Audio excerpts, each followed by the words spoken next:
The glossy magazine cover stared back at me from the newsstand. Text Rising Star. How David Chen built Quantum Leap from nothing. Nothing. I almost laughed. The irony would have been funny if it hadn't made me so angry. My name is Alex Torres, and 2 years ago, I watched my best friend steal my life's work and turn it into a $50 million company. But I'm getting ahead of myself. David and I met in college, two computer science majors with big dreams. While other students partied, we spent countless nights in the computer lab, fueled by energy drinks and ambition. We shared everything: ideas, codes, dreams of changing the world through technology. The idea that would become Quantum Leap started in our senior year. I'd been working on an algorithm that could revolutionize how artificial intelligence processed natural language. It wasn't just another chatbot. This was something different, something that could understand context and nuance in a way no other eye had managed.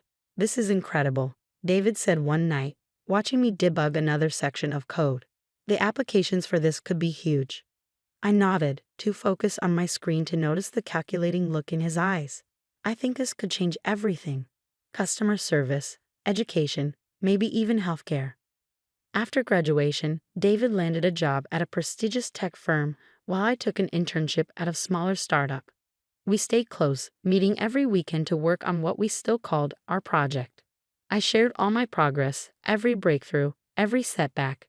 David always listened intently, offering encouragement and suggestions. What I didn't know was that he was taking notes. Detailed notes. The first sign something was wrong came when David started missing our weekend meetings. "Work's crazy," he texted. Rain check. I didn't think much of it at the time. We were both building our careers after all. Then came the day I saw the announcement in TechCrunch. Former Google engineer launches revolutionary AI platform. The headline didn't worry me until I saw David's face smiling up from the article. My hands shook as I read the description of Quantum Leap's proprietary technology. It was my algorithm, my code, my dream. I called David immediately, straight to voicemail. I texted, emailed, even went to his apartment. Nothing. Finally, a week later, he agreed to meet me at our old coffee shop. "Look," he said, stirring his untouched latte. "I know you're upset, but you have to understand. This is business. The core idea might have started with you, but I'm the one who made it viable. I'm the one who built it into something real." Something real? I couldn't believe what I was hearing. "David, that's my algorithm. My code. We worked on this together." He shook his head, his expression maddeningly calm. "No, Alex. You worked on a school project. I built a company. There's a difference. I trusted you," I said, my voice cracking. "You were my best friend." "And you were an intern with some interesting ideas," he replied, standing up. "That's all. Don't make this into something it's not." As he walked away, leaving his cold coffee behind, something inside me hardened. David thought he had won, thought he could simply take what was mine and rewrite history. But he'd forgotten something crucial about me. I never deleted anything. Every email we'd exchanged about the project, every piece of code I'd written, every meeting we'd had in the lab, it was all documented. I'd even recorded our brainstorming sessions, a habit I'd developed to help me remember important details. That night, I pulled out my external hard drive and started organizing everything. Emails dating back to our junior year, discussing the initial concept. Video recordings of us working through problems together. My voice clearly explaining the core algorithms that now powered Quantum Leap. Git commits showing the evolution of the code, time-stamped and authenticated. I had proof. Real, solid proof that David hadn't built anything from nothing. He'd built it from my work, my ideas, my dedication. But proof wasn't enough. I needed a plan. I contacted Maya Patel, a lawyer specializing in intellectual property law. She reviewed my evidence with increasing interest. "This is quite compelling," she said, spreading the documents across her desk. "The timestamps, the continuous development history. It shows a clear progression from your original work to their current product." "So we can stop them?" I asked, trying to keep the desperation out of my voice. She hesitated. "It's not that simple. They have resources, a legal team. This could get expensive and ugly very quickly." "I don't care about expensive," I said firmly. "I care about the truth." Maya studied me for a moment, then nodded. "All right, but if we're going to do this, we need to be smart about it. They'll try to paint you as a disgruntled ex-friend trying to cash in on their success. We need to control the narrative. Over the next few weeks, we built our case methodically. Maya helped me organize my evidence into a clear, undeniable timeline showing the evolution of my work and its subsequent theft by David. Meanwhile, Quantum Leap was everywhere. David appeared on tech podcasts, gave interviews about his innovative approach to AI development. Each appearance, each quote about building everything from scratch made my blood boil. Then came the interview that changed everything. David was featured in a major tech magazine discussing Quantum Leap's meteoric rise. The interviewer asked about rumors that the core technology had been developed by someone else. David laughed, that same dismissive laugh I'd heard in the coffee shop. I know who you're talking about, Alex Torres. He was an intern at a startup where I used to mentor. Rock Coffee sat in on some meetings. Now he's trying to claim he invented everything. It's sad, really. Some people just can't handle seeing others succeed. I stared at the words until they blurred. Coffee, meetings, intern. He was erasing me, reducing years of work and friendship to nothing. That night, I couldn't sleep. I sat at my computer, surrounded by evidence of my contribution. Our contribution to what became Quantum Leap. Then I had an idea. I started coding. Not AI this time, but a simple website. I uploaded every piece of evidence I had, emails, videos, code commits, all organized chronologically.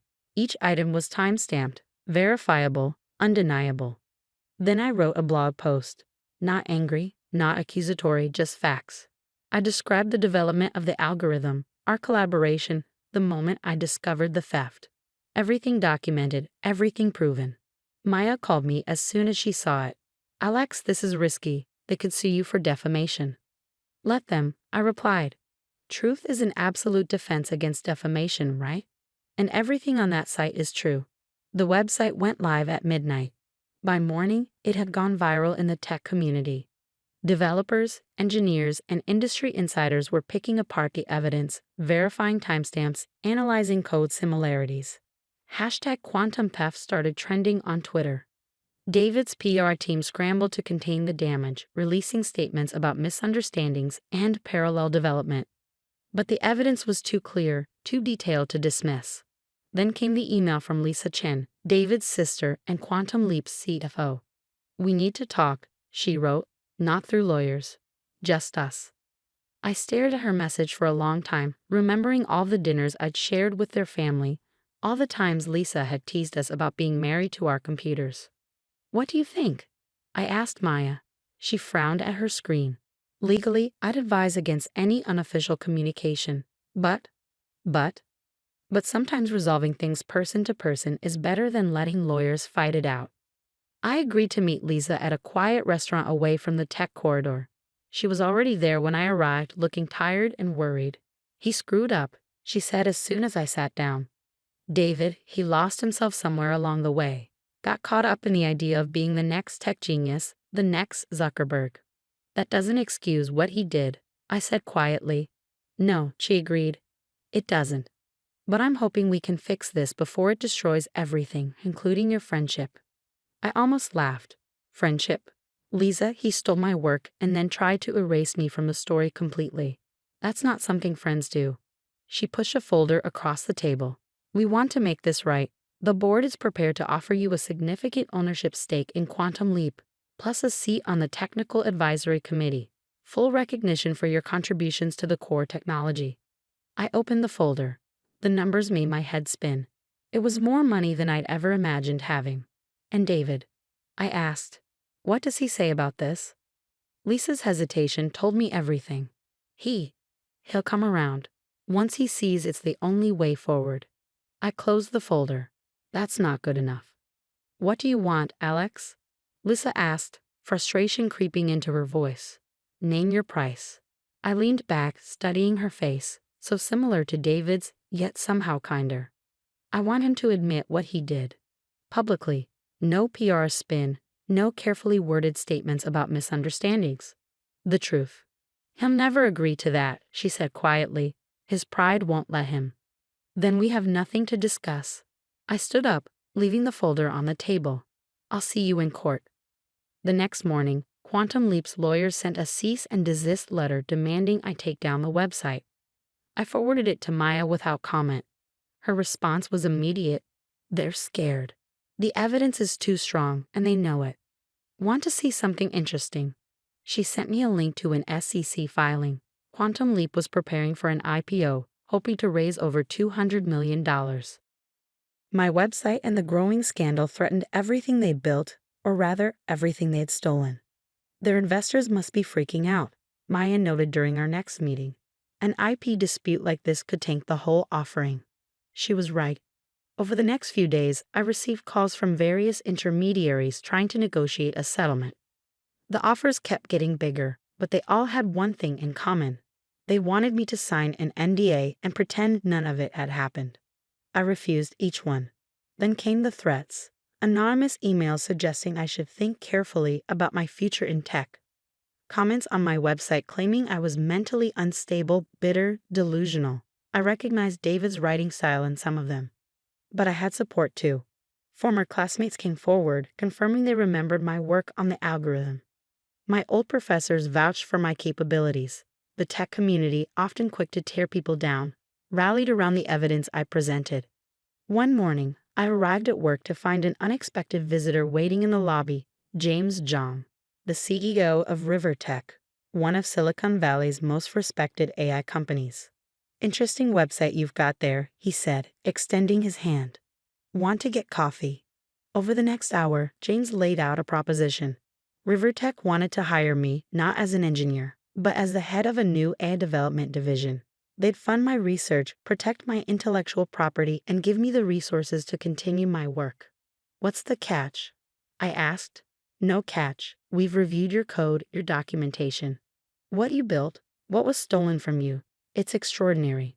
We want that kind of innovation at RiverTech. Properly credited, of course. It was tempting. Very tempting. But I need to finish this first, I said. I can't walk away and let them win. James nodded. The offer stands. Handle your business, then come talk to us. That evening, as I was leaving the office, I got an urgent call from Maya. Check your email. Now. There in my inbox was a message from David. The subject line. I'm sorry. My hands shook as I opened it. Alex, you were right. About everything. The algorithm, the code, all of it, it was yours. I got caught up in my own ambition and convinced myself I deserved the credit because I made it real. But that was a lie. I betrayed you, betrayed our friendship, our trust, everything we built together. The truth is, I was jealous. You were always the brilliant one, the true innovator. I just rode your coattails and then stole your glory. I've asked the PR team to draft a statement admitting everything. Lisa says it will probably kill the IPO. Maybe that's what I deserve. I know it's too late for us to ever be friends again, but for what it's worth, I'm sorry. David. I read the email 3 times before calling Maya. Is this real? I asked, not some PR stunt. It seems genuine, she said. Their lawyers just contacted me about drafting a settlement agreement. They're offering full credit, significant compensation, and a public admission of wrongdoing. I sat in silence, processing everything. Alex, what do you want to do? What did I want? The question had seemed so simple weeks ago. I wanted justice, recognition, vindication. Now that it was within reach, I wasn't so sure. I thought about all those nights in the computer lab, David and I dreaming about changing the world. About the countless dinners with his family, Lisa teasing us about our coding obsession. About the moment it all fell apart in that coffee shop. Set up a meeting, I said finally, not with their lawyers, with David. We met at our old college campus in the computer lab where it all began. David looked different, older, tired, the confidence drained from his posture. Your email, I said, sitting across from him. Did you mean it? He nodded, unable to meet my eyes. Every word. I lost myself, Alex, lost sight of everything that mattered. Why? We could have built this together. It could have been our success story, not just yours. Because I wanted to be you, he said quietly. You were always the genius, the one with the real vision. I was just there. When I saw the opportunity to take your work and make it mine, I convinced myself I deserved it, that I was just taking what should have been mine anyway. I looked around the lab at the computers where we'd spent so many hours coding, dreaming, building. You know this changes everything, right? The company, the IPO. I know, Lisa's furious. The board is probably going to fire me. He laughed bitterly. Turns out karma's real. We sat in silence for a while, years of friendship and betrayal hanging between us. I have an idea, I said finally. But you're not going to like it. 2 months later, Quantum Leap held a press conference. David stood at the podium, cameras flashing, and told the truth. All of it. He'd admitted to stealing my work, apologized publicly, and announced a restructuring of the company. Under the new arrangement, I became Chief Technology Officer, with full credit for the core technology. David stepped down as CEO but remained on the board.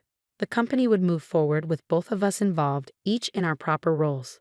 The IPO was delayed but not canceled. When it finally happened 6 months later, the shares soared. Turned out the market appreciated honesty more than they feared scandal. Rivertech's James Zhang sent me a message. Interesting solution.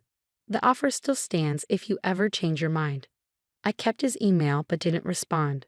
There was too much work to do at Quantum Leap, too many new ideas to explore. This time, with proper credit and protection. Lisa took over as CEO, proving to be a better leader than her brother ever was. She had the vision to see what Quantum Leap could become, not just an AI company, but a model for how tech companies could operate with transparency and integrity. As for David and me, we're not friends anymore, not like we were. Some betrayals cut too deep to fully heal. But we're colleagues now, working together professionally, each contributing in our own way. Sometimes, late at night in my new office, I look at the framed magazine cover on my wall. It's not the one that made me so angry. It's a newer one, showing David and me together under the headline, Quantum Leap. A story of innovation, betrayal, and redemption. The article tells the true story, not just of the technology, but of what happens when ambition overshadows friendship, and what's possible when honesty finally wins out. My phone buzzes. A text from Maya. Another acquisition offer. Want to hear it? I smile and type back, not interested, some things aren't for sale. She responds with a thumbs up. She understands now what I learned through all of this. Success means nothing if you lose yourself along the way. The next morning, I pass David in the hallway. We nod to each other, professional but distant. He's changed, become humbler, more thoughtful. Sometimes I catch him watching me with what looks like regret. But that's his burden to bear, not mine. I have work to do, real work, building something that could actually change the world. This time with my name on it, my vision leading the way. And every line of code I write reminds me that some victories aren't about winning or losing. They're about standing up for what's right, about being true to yourself even when it would be easier to give in.